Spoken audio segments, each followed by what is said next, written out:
तो दोस्तों आप सभी का स्वागत है। 1940 से 60 तक राज करने वाली एक खूबसूरत अभिनेत्री जो खूबसूरती में मधुबाला को भी टक्कर देती थी, नलिनी जयवंत। आज उनकी प्रेम कहानी के विषय में आपको बताएंगे।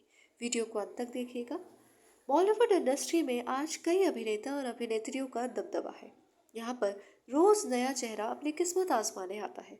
लेकिन एक ऐसा भी जमाना था जब बॉलीवुड में लड़कियों का काम करना किसी बड़े सपने से कम नहीं था। चार लोगों की बातों का डर करके हर पेरेंट्स अपनी बेटी को बॉलीवुड से दूर रखता था।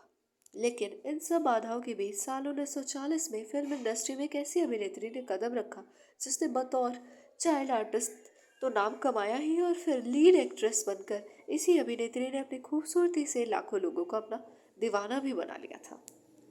18 फरवरी 1926 में मुंबई में जन्मी नलिनी जयवंत भी फिल्मी परिवार से ताल्लुक रखती थी। वह एक्ट्रेस शोभना समर्थ की कजन थी और शोभना समर्थ काजोल और रानी मुखर्जी की नानी थी। और इसी से साबित होता है कि नलिनी और शोभना के बीच काफी गहरा रिश्ता था।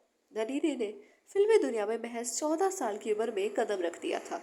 वह पहली बार साल 1941 में महबूब खान की फिल्म बहन में बतौर चाइल्ड आर्टिस्ट के रूप में नजर आई थी।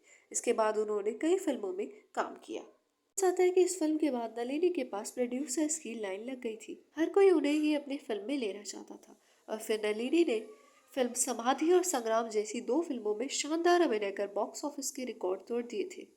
और इन्हें अन्य भी कई सुपरहिट फिल्मों में देखा गया, जिसमें जलपरी, सलोनी, काफिला, नाज, लकीरें, नौबहार, तूफान में प्यार कहाँ, शेरों और मिस्टर एक्स समेत कई फिल्में में शामिल किया गया। उसने दो शादियां की थी। उनकी पहली शादी साल 1945 में डायरेक्टर वीरेंद्र देसाई से हुई थी, लेकिन दोनों का रिश्ता ज्यादा लंबा नहीं चल पाया और फिर आपसी तनाव की वजह से नलिनी और वीरेंद्र ने साल 1948 में तलाक ले लिया। इसके बाद नलिनी ने साल 1960 में दूसरी शादी एक्टर प्रभु दयाल से रचाई थी। नलिनी जयवंत की पर्सनल लाइफ बाहर से जितनी सिंपल दिखती है उतनी नहीं थी। बॉलीवुड गलियारों में एक्ट्रेस को लेकर कई अफवाहें थी।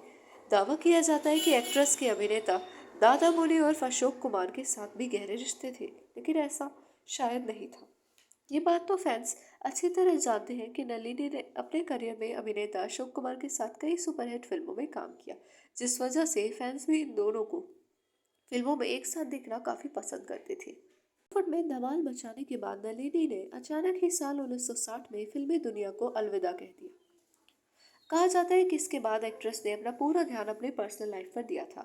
हालांकि यह शायद एक्टिंग के लिए फितूर ही था, जो नलिनी ने 18 साल बाद फिर से बॉलीवुड में कदम रखा था। लेकिन इस बार माहौल काफी अलग था। नए चेहरों के बीच उन्होंने काम करना शुरू किया और फिर एक्ट्रेस ने अचानक एक बार फिर बॉलीवुड को छोड़ दिया था।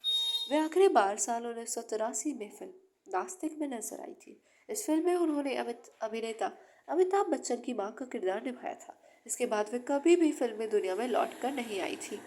1983 में बॉलीवुड को छोड़ने के बाद नलिनी ने एक गुमनामी की जिंदगी जी थी। जिस तरह नलिनी ने फिल्म इंडस्ट्री को छोड़ दिया, उसी तरह कभी फिल्मी दुनिया से जुड़े लोगों ने भी उन्हें याद नहीं किया था। नलिनी का निधन 20 दिसंबर 2010 में हो गया था। अभिनेत्री की लाश 3 दिन तक घर में पड़ी रही थी और किसी को इस बात की भनक भी नहीं थी। पड़ोसियों के मुताबिक जब उनके पति की मृत्यु हुई तो उन्होंने खुद को लोगों से दूर कर दिया था। वे लोगों से बिल्कुल नहीं मिलती थी। उनके रिश्तेदार भी लंबे समय से उनके संपर्क में नहीं थे। वे अपने पति से बहुत प्यार करती थी। शायद उनकी मृत्यु का सदमा में बर्दाश्त नहीं कर सकी। हालांकि जैसे ही एक्ट्रेस की मौत की जानकारी सामने आई तो सभी ने उनकी मौत पर शोक जताया था। लेकिन क्या फायदा उस शौक का जब जिंदा रहने पर उस शख्स की परवाह ही नहीं की गई हो। तो ये थी नलिनी जयवंत की लव लाइफ से जुड़े किस्से, जो बहुत ही कम बाहर आए हैं। तो आपको अगर हमारी स्टोरी पसंद आई तो कृपया करके चैनल को लाइक और सब्सक्राइब कर दीजिएगा और हमेशा हमारे चैनल से अपना प्यार और समर्थन यूं ही बनाए रखिएगा। धन्यवाद आप सभी का।